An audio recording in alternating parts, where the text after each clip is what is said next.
I am absolutely confident of that. And I also want you to know that as you're doing your duty here, we're going to do right by you back home. We're going to help take care of your families. And that's why the First Lady, Michelle Obama, visited with military families and makes sure that their needs are met. That's why she stays after me once she gets home, when I'm at the White House. And we're going to make sure that we are keeping to improve your pay and your benefits, but also things like child care and support that ensure that you've got a little bit of security knowing your family is being looked after back home. And we'll be there for you when you come home. That's why we're improving care for our wounded warriors, especially those with PTSD and traumatic brain injuries. We're moving forward with the post-9/11 GI Bill so you and your families can pursue your dreams. And we've made the biggest increase in the VA budget in 30 years because we're going to keep our sacred trust with all those who serve. You've been there for us, tour after tour, year after year, at a time when too many American institutions have let us down, when too many institutions have put short-term gain in front of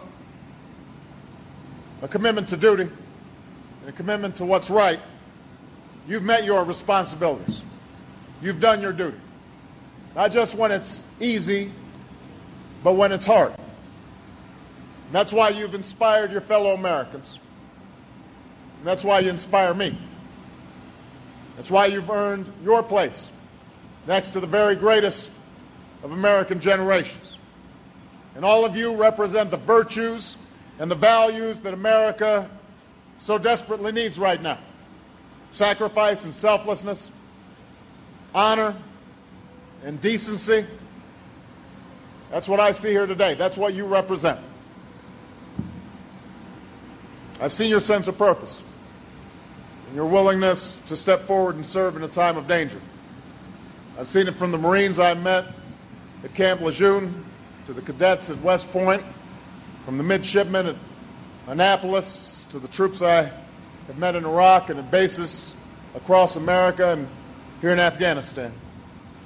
I've seen your courage and your heroism in the story of a young sergeant, first class, named Jared Monte, who gave his life here in Afghanistan to save his fellow soldiers and whose parents I was proud to present with our nation's highest military decoration, the Medal of Honor.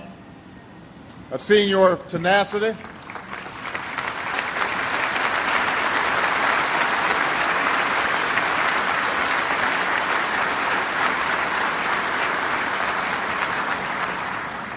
I've seen your tenacity and determination in our wounded warriors in Lanceville and Walter Reed, Americans fighting to stand again and to walk again and to get back with you, get back with their units.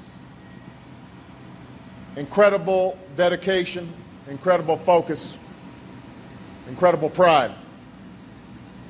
And I've been humbled by your sacrifice in the solemn homecoming of flag-draped coffins at Dover, to the headstones in Section 60 at Arlington, where the fallen from this war rest in peace alongside the fellow heroes of America's story. So here in Afghanistan, each one of you is part of an unbroken line of American service members who've sacrificed for over 2 centuries. You're protecting your fellow citizens from danger. You're serving alongside old allies and new friends. You're bringing hope and opportunity to a people who've known a lot of pain and a lot of suffering. And I know that sometimes when you're watching TV, the politics back home may look a little messy and people are yelling and hollering and Democrats this and Republicans that. I want you to understand this. There's no daylight when it comes to support of all of you. There's no daylight when it comes to supporting our troops. That brings us together. We are all incredibly proud. We all honor what you do. And all of you show all of America what's possible when people come together, not based on color or creed, not based on faith or station, but based on a commitment to serve together, to bleed together, and to succeed together as one people, as Americans. Make no mistake, this fight matters to us. It matters to us. It matters to our allies. It matters to the Afghan people. Al-Qaeda and the violent extremists who you're fighting against want to destroy, but all of you want to build. And that is something essential about America. They've got no respect for human life. You see dignity in every human being. That's part of what we value as Americans. They want to drive races and regions and religions apart. You want to bring people together and see the world move forward together. They offer fear, in other words, and you offer hope. And that's why it is so important that you know that the entire country stands behind you. That's why you put on that uniform. Because in an uncertain world, the United States of America will always stand up for the security of nations and the dignity of human beings. That's who we are. That is what we do. Much has happened to our country and to the world since 9/11. But I'm confident that so long as brave men and women like you, Americans who are willing to serve selflessly, half a world away, on behalf of their fellow citizens and the dreams of people they've never met, so long as there are folks like you, then I'm confident that our nation will endure and hope will overcome fear. And I am confident that better days lie ahead. So thank you very much, everybody. God bless you. God bless the United States Armed Forces. And God bless the United States of America.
President Obama with troops at Bagram Air Base in Afghanistan. We understand the president flew in overnight last night.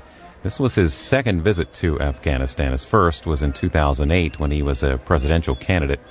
And according to the White House, Afghan President Hamid Karzai is scheduled to come to Washington on May 12th.